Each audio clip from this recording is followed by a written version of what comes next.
여러분 안녕하세요. 곰돌이다육입니다. 저를 개인적으로 아는 분들은 아실 텐데요. 제가 성향이 굉장히 무계획적인 사람이거든요. 뭔가를 계획해서 막 짜고 그 계획대로 이렇게 해나가는 걸 잘 못하는 사람이에요. 즐기지도 않고.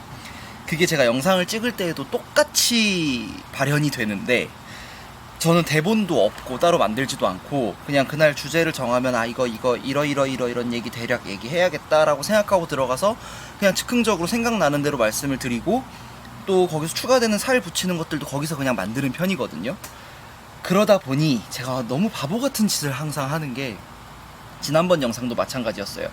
제가 이거 방울복랑금 아니다, 이거 사시면 안 된다 라고 말씀을 드리면서 질문들이 들어온 거예요. 야, 그러면 방울복랑이랑 방울복랑금이랑 비교를 해줘야 될 거 아니야? 내가 또 바보 같은 짓을 저질렀구나. 계획을 안 하고 뭔가 크게 짜놓고 들어간 게 아니다 보니까. 그래서 오늘 다시 제가 조금 한 번 더 보여드리려고 이제 하는 김에 방울복랑과 방울복랑금, 원종복랑과 원종복랑금에 대해서도 조금 더 말씀을 드리려고 해요. 일단 첫 번째, 그래서 방울복랑금과 기존에 제가 했던 이것, 그러니까 이거 이름이 뭐냐고 물어보시는 분들이 많더라고요. 이거 이름 없어요, 여러분. 이름이 없고요. 그냥 방울복랑인데 약을 쳤을 뿐이에요. 그러니까 이름이 붙을 이유가 없죠. 만약에 이름까지 붙였다면 진짜 좀 문제가 있는 거죠. 근데 아마 방울복랑금이 고가기 때문에 그냥 방울복랑금이라고 팔았을 거예요. 이름 없고요. 그냥 방울복랑이에요. 방울복랑에 이제 약친 거고요. 방울복랑금과 비교를 한번 해볼게요. 옆에 딱 놓고 보면 명확히 보입니다. 뭐가 다르죠, 여러분?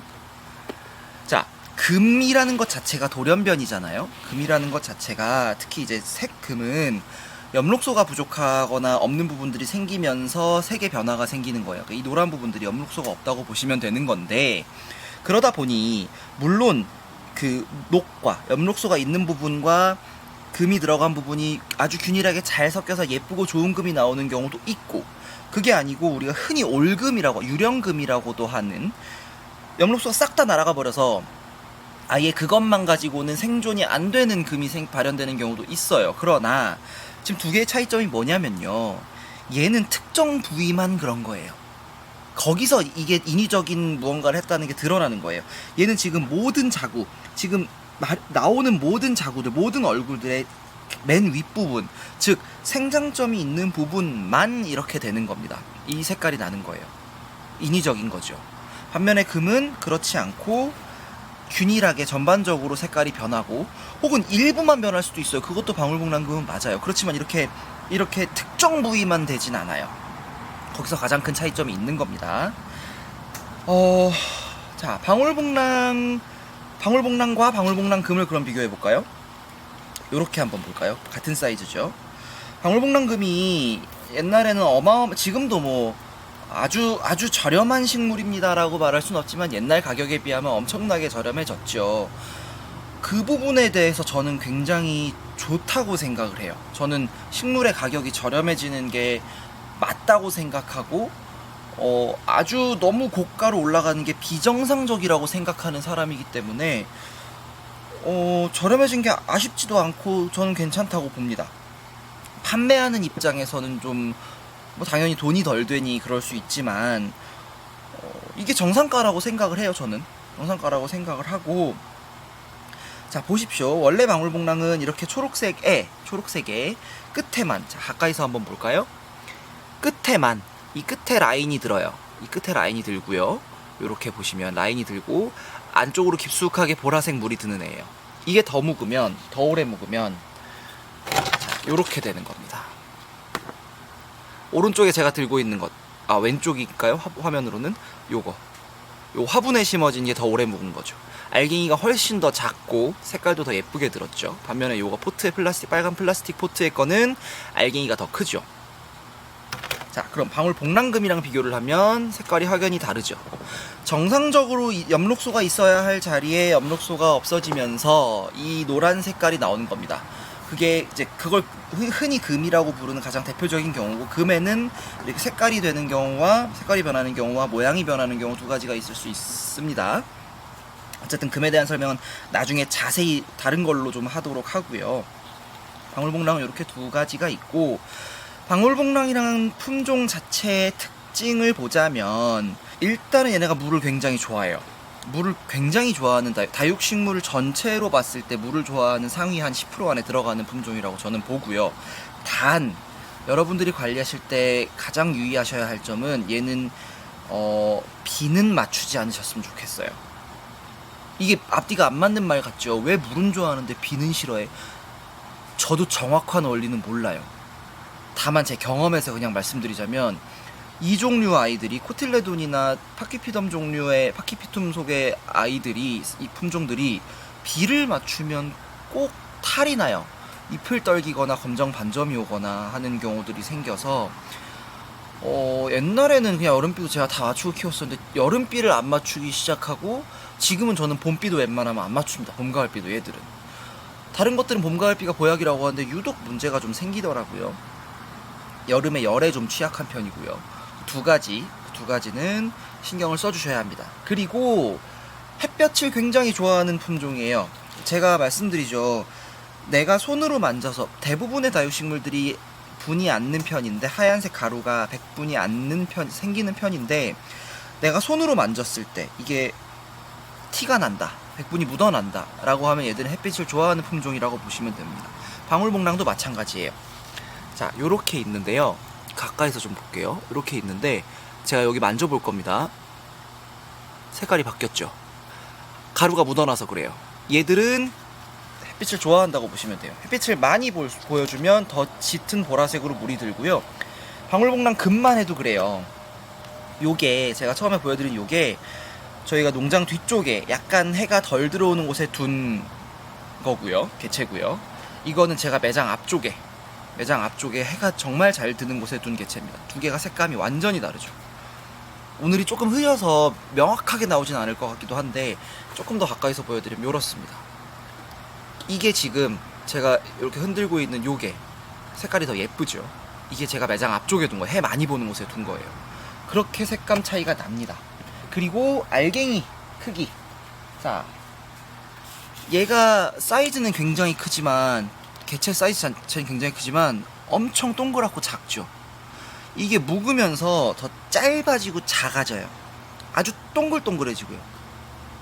자, 그러다 보니까 이렇게 생각들을 하세요. 큰 알갱이의 방울복랑들이 있을 거 아니에요. 요거 두 개를 다른 품종이라고 착각하시는 경우가 있고, 실제로 그거를 저는 악용이라고 표현을 하는데, 옛날에 이렇게 판매를 했어요. 방울복랑 금 중에서 대형종이라고 판매를 했어요.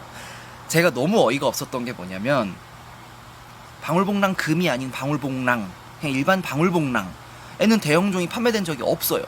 근데 어느 날 갑자기 방울복랑 금이라고 대형종이 나와요. 이게 맥락이 안 맞잖아요. 이해가 안 되잖아요. 무슨 말이냐면, 물을 충분히 먹고 양분을 충분히 먹은 상태의 방울복랑 금을 대형종이라고 이름 붙여서 다른 품종인 것처럼 판매를 하는 거예요. 그러면 안 되죠. 애초에 방울복랑 금 자체가 방울복랑이라는 품종에서 돌연변이가 온 건데, 한 번도 없었던 대형 방울복랑이 방울복랑 금에서만 나온다? 그거는 아니죠. 말 안 되죠. 그리고 두 번째, 방울복랑 금이 비쌀 때 뭐까지 값이 올랐었냐면, 방울복랑 금 무지라고 해서 지금도 아마 파는 분들이 있을 거예요. 방울복랑 금에 금이 없는 부분을 잘라서 그 자구를 방울복랑 금 무지라고 판매를 해요. 금이 없는 부분을 금 무지라고 판매를 하는 겁니다. 자, 여러분, 그걸 잘라놓으면요, 이게 방울복랑 금에서 자른 건지 아닌 건지 구분이 되나요? 안 되죠. 구분 안 돼요. 저도 구분 못하고 누구도 구분 못해요. 그거는. 그럼 뭘 믿어요? 내 눈앞에서 그냥 자르는 거 아니고서 믿을 수가 없어요. 근데 그걸 돈을 더 주고 사는 건 말이 안 되죠. 더 받고 파는 것도 말이 안 되고, 제가 보기엔. 저는 단 한 번도 그렇게 파는 적이 없고, 그렇게 파는 걸 보고 제가 기겁을 했거든요. 저거는 아닌 것 같은데 라는 생각을 했는데, 진짜 눈앞에서 잘라서 판다면 그것까지는 제가 모르겠으나, 저는 납득할 수 없는 부분들이 그 두 가지가 있었습니다. 방울복랑 금에 있어서, 방울복랑 금에 있어서 갑자기 어디서 튀어나온 대형종인가, 어디서 갑자기 나온 무지인가 라는 생각을 되게 많이 제가 했었던 적이 있고요.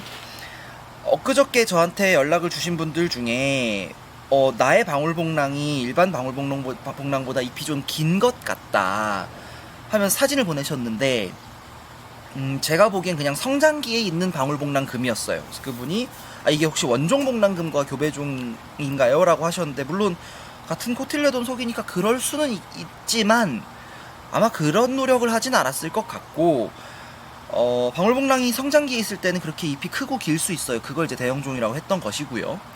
그 원종복랑은 무엇이냐? 우리가 흔히 원종복랑 금을 더 많이 보셨죠. 요거 잎이 더 길쭉하고요.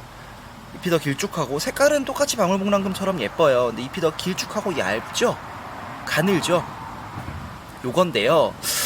이거는 어디까지나 제 추측입니다. 제가 이렇게 흐름을 봤을 때 제가 생각하건데 이거 아닐까라는 건데, 복랑이라는 이름 자체가 일본식 이름이고 일본을 통해서 우리나라로 들어왔고, 원종이 아마 이 이름에 붙은 것처럼 원종복랑 이 길쭉한 게 아마 원래 종이었지 않을까 싶은데, 이걸 개량해서 방울복랑을 만든 게 아닐까 일본 쪽에서 라는 생각이 들어요. 근데 이거는 근거가 있는 얘기는 아니고 이제 저의 뇌피셜이에요. 저의 그냥 이게 맞는 흐름 아닐까라는 판단이고요. 원종복랑도 금이 아닌 원래 그냥 품종이 있습니다. 이겁니다. 참 신기하게 이거는요, 그냥 금 아닌 품종을 구하기가 더 어려워요. 너무 신기하죠? 너무 신기하죠? 금 아닌 품종을 구하기가 더 어려운 경우예요. 저는 개인적으로 되게 좋아하는 품종인데 저도 지금 이게 몇 개 없어요. 제가 엄청 많이 해놨다가 다 나가고 지금은 없어요. 또 해놓긴 해야 되는데, 얘가 묵으면 정말 예쁜데 어릴 땐 별로 안 예뻐요. 그래서 손님들이 잘 안 찾으세요. 자, 방울복랑금이라는 게 다육식물 시장이 어떻게 무너졌는지를 보여주는 대표적인 케이스기도 해요. 엄청나게 고가였다가 어느 순간 가격이 떨어지기 시작하면서 사람들이 너도 나도 시장에 던져놓기 시작한 품종 중에 하나인데, 저는 그렇게 생각을 해요. 이것도 제가 한번 나중에 자세히 썰을 풀어드리겠지만, 자세히 얘기를 해드리겠지만, 여러분, 취미의 황금성은 좋다고 봅니다. 취미가 돈이 될 수 있으면 저는 정말 좋다고 보지만, 그게 목적이 돼서는 안 된다고 봐요. 그러니까 그러면 즐거움이 없어지실 거예요. 그러면 스트레스가 더 커지실 거예요. 제가 그런 경우를 너무 많이 봐왔고, 그래서 저는 이건 돈이 되는 식물입니다라고 절대 손님한테 권하지 않아요. 저는 절대 그러지 않아요. 방울복랑금의 케이스에서 보는 것처럼 이 시장이 어떻게 흘러갈지는 아무도 모르기 때문에 그걸 노리고 하시진 말고, 얼마나 예뻐요. 자, 보세요 여러분, 얼마나 예뻐요. 이 얼마나 예쁜 식물입니까? 그게 좋아서 구매하신다면, 그게 좋아서 이 식물을 키우신다면 저는 누구든 환영이고 어떤 방식이든 환영하지만, 뭐랄까, 방울복랑금이란 이 식물을 보면 저는 되게 복잡한 감정이 들거든요. 어떻게 흘러왔는지, 이 시장이 어떤 흐름으로 갔는지, 어떤 마인드로 사람들이 이 시장에 접근을 했는지, 그게 다 녹아들어 있는 식물 중에 하나라, 여러분들이 얘를 보면서 약간 한 번 더 마음을 이렇게 돌이켜보는 계기가 되셨으면 좋겠어요. 그러니까 사람들의 욕심과 욕망과 그로 인한, 어쩌면 이 식물만 피해를 본 걸 수도 있는, 그러니까 여러분, 식물 자체에 관심을 갖고 식물로서 접근을 해주셨으면, 이거 예쁘니까 키워봐야겠다라는 그런 마인드로 접근을 해주셨으면 좋겠다. 제가 처음에 말씀드렸죠. 저는 대본도 없고 계획도 없다고요. 그냥 방울복랑금과 방울복랑금인 척하는 녀석을 비교만 하려고 그랬는데 너무 쓸데없는 소리가 길어진 것 같네요. 원래 계획은 여기다가 얘를 심는 걸 하려고 그랬거든요. 이건 그냥 제가 조용히 나중에 심어 놓을게요. 안 되겠네요. 너무 길어져서. 궁금한 점 있으시면 언제든지 연락 주시면 돼요. 대신 여러분, 저는 식물학자가 아니잖아요. 그래서 막 증상이나 벌레나 이런 거 보여주시거나 뭐 이거 달라요 같아요 이렇게 하시면 솔직히 모르는 게 더 많아요. 그러니까 너무 실망하진 마시고, 제가 아는 선에선 다 알려드릴게요. 아는 선에선 다 알려드리고, 그런 경우도 많을 거예요. 그거 그냥 냅두셔도 괜찮아요. 그 정도는 걱정 안 하셔도 돼요 라는 경우도 많을 거예요. 그거는 제가 원인은 모르겠지만 경험상 봤을 때 냅둬도 괜찮은 경우였었던 거니까 너무 실망하지 않으셨으면 좋겠습니다. 오늘 영상 여기서 마치도록 하겠습니다. 감사합니다.